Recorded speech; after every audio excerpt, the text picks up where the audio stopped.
எமது பிரதேசத்தின் அதி உச்ச நலன் கருதி மாண்புமிகு உங்களின் விசேட கவனத்துக்கு கொண்டு வருவதுடன் அதற்கான சாத்தியமாகும்படியான தீர்வொன்றினையும் மிக விரைவில் வேண்டி நிற்கின்றோம்.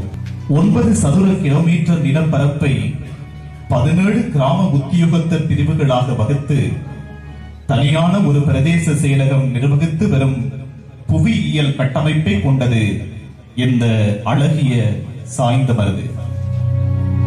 கல்முனை மாநகர சபைக்குட்பட்ட எந்த ஒரு ஊரும் கொண்டிராத 30,000 குடிமக்களையும் 18,000 தகுதி பெற்ற வாக்காளர்களையும் 6 வட்டாரங்களையும் தன்னகத்தே கொண்ட தனிப்பெரும் நிர்வாக அலகாக இவ்வூர் இருந்து வருகின்றது. 1935 தனியான ஒரு கிராமோதய சபையாக இருந்து வந்த சாய்ந்தமருது 1994 அன்றைய கல்முனை பிரதேச சபைக்குட்பட்ட ஒரு ஊராக இணைக்கப்பட்டு இன்றைய கல்முனை மாநகர சபையால் ஆட்சி செய்யப்பட்டு வருகின்றது. சாய்ந்தமருதின் பொருளாதார வலையமைப்பில் வர்த்தகம், மீன்பிடி, வேளாண்மை, விவசாயம் என்பன மிக பெரும் பிரதான தொழிற்துறையாக சுழன்று வருவதால் ஆண்டொன்றுக்கு வரியாக மாத்திரம் சுமார் 2 கோடி ரூபாய் 20 மில்லியன் ரூபாவை கல்முனை மாநகர சபைக்கு இவ்வூர் வரியாக செலுத்தி வருகின்றது.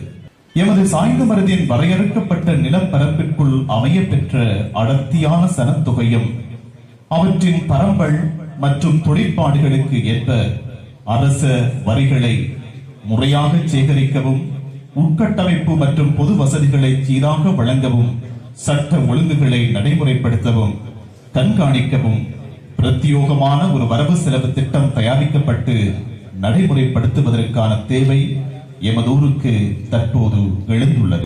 அதன் அடிப்படையில் அவ்வாறான ஒரு வரவு செலவு திட்டத்தை திட்டமிட்டு முன்மொழிந்து அதற்கான அங்கீகாரத்தையும் பெற இப்பிரதேசத்துக்கென அங்கீகரிக்கப்பட்ட தனியான ஒரு ஆட்சி அதிகாரமே வழிவகுக்கும் என்று உறுதியாக நம்பியுள்ளோம். ஒரு பிரதேசம் அல்லது ஊர் தனியான ஒரு உள்ளூராட்சி மன்றத்தை நிறுவிக்கொள்ள மிக அவசியம் என கருதப்படும் நோக்கங்களும் ஏனைய தராதரங்களும் மிகையாக பெற்றிருந்தும் அவ்வாறான ஒன்று இதுவரை நிறுவப்படாதமை எங்களுக்கு ஏற்பட்ட அரசியல் பின்னடைவு என்றே நாங்கள் கருதுகின்றோம்.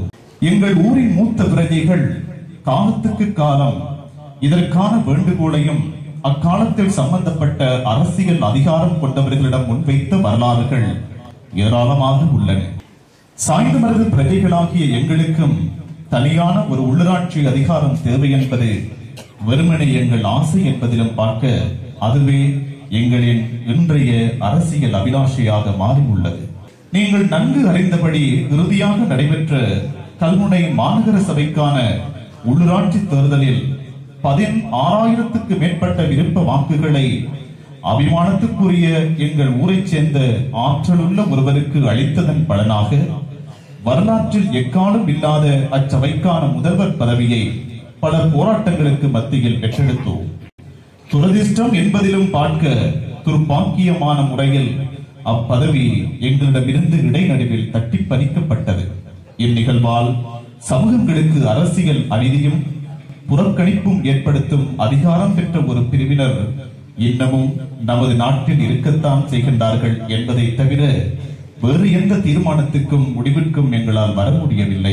இவ்வாறான சந்தர்ப்பங்கள் வரும்போது தகுதியும் ஆற்றலும் கொண்ட எங்கள் பிரதேசத்துக்கு பொருத்தமான ஒரு அரசியல் அந்தஸ்தும் விலாசமும் இல்லாமலே இதுகாலம் வாழ்ந்து வருகின்றோமா என்கின்ற ஆழ்ந்த கவலையும் எங்கள் நெஞ்சை விட்டும் அகலாமல் உள்ளதுடன் அதற்காக எங்களது ஊரின் மூத்த பிரஜைகள் கடந்த பாதையில் தொடர்ந்தும் பயணிக்க உறுதி பூண்டு உள்ளோம்.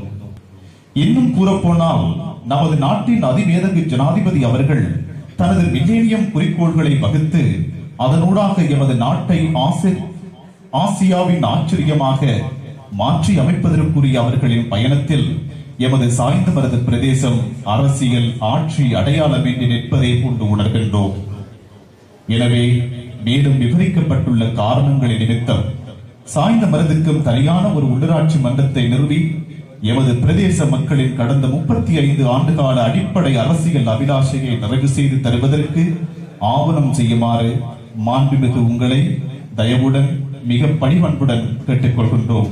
முன்னாள் முதல்வர் கௌரவ கலாநிதி சிராஸ் மீரா சாஹிப் அவர்களால் கையளிக்கப்படுகிறது. நாரே தக்பீர், நாரே தக்பீர், நாரே தக்பீர்.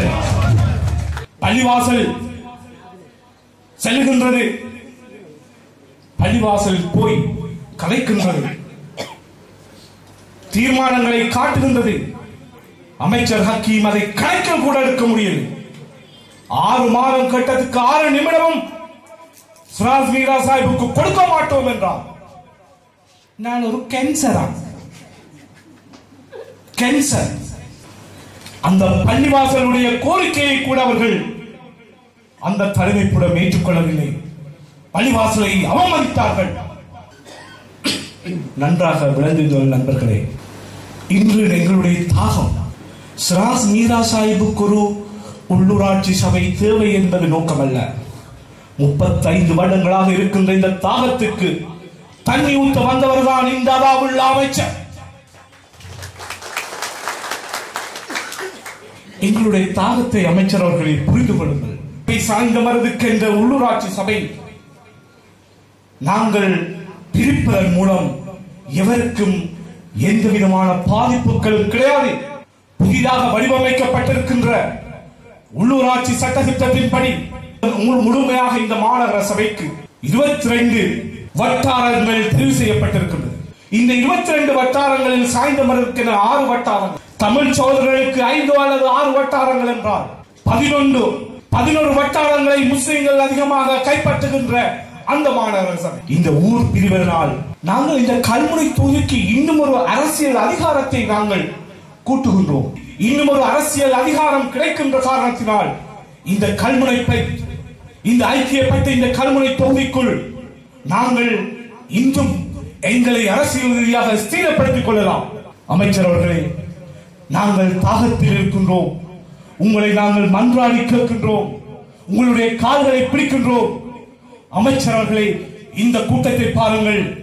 இந்த கூட்டம் இன்று தண்ணி தாகத்தோடு வந்திருக்கின்ற இந்த கூட்டம் எங்களுடைய 35 வருட கனவு, எங்களுடைய பரம்பரைகள் நிம்மதியாக வாழ்வதற்கு உங்களால் மாத்திரம்தான் முடியும். அமைச்சர் அவர்களே, நீங்கள் பெற்றுத் தருவீர்கள் என்ற உணர்வோடு உங்களுடைய கைகளை பலப்படுத்த வேண்டும் என்பதற்காக எனக்கு இருக்கின்ற சகல அதிகாரங்கள், பதவிகள், பட்டங்கள் எல்லாவற்றையும் தூக்கி வீசிவிட்டு இந்த மண்ணுக்காக, இந்த மக்களுக்காக இன்று நான் உங்களோடு கைகோர்த்திருக்கின்றேன். அமைச்சர் அவர்களே,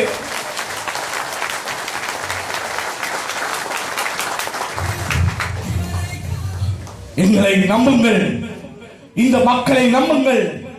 நீங்கள் செய்து தருவீர்கள் என்றால் நானும் இந்த மக்களும் எப்பொழுதும் நன்றி உடையவராக பையத் செய்கிறோம்.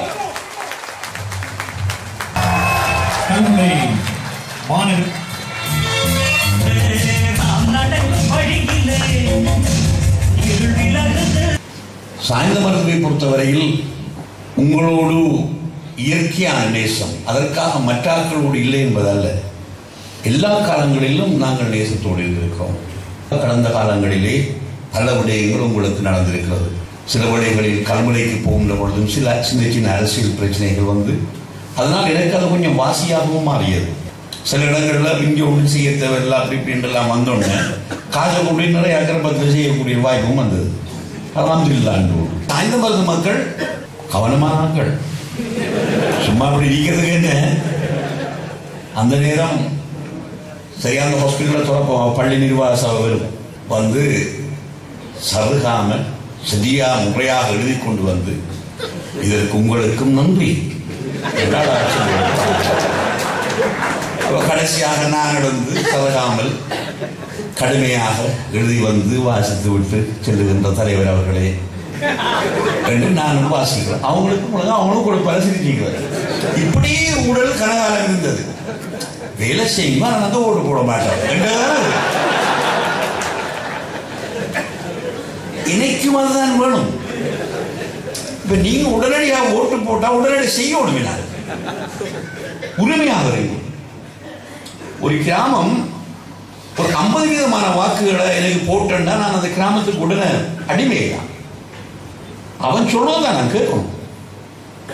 அதனை தெரியல. நீங்க எவ்வளவு சந்தோஷம் எப்படி செய்திருக்கோம்.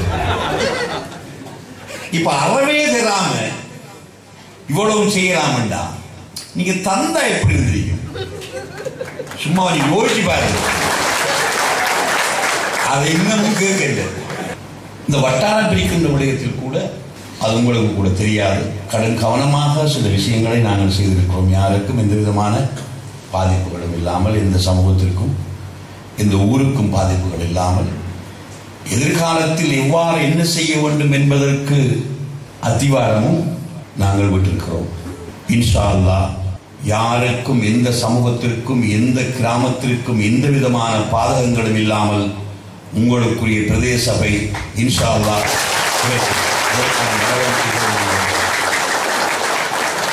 நான் மீண்டும் சொல்கிறேன், தெளிவாக கேட்டுக்கொள்ளுங்கள்.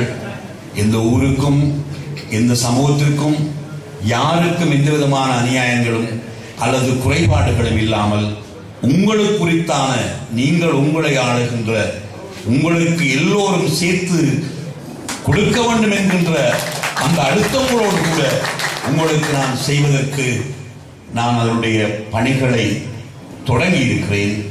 நீங்கள் அல்லாஹ்விடத்திலே பிரார்த்தனை செய்யுங்கள்.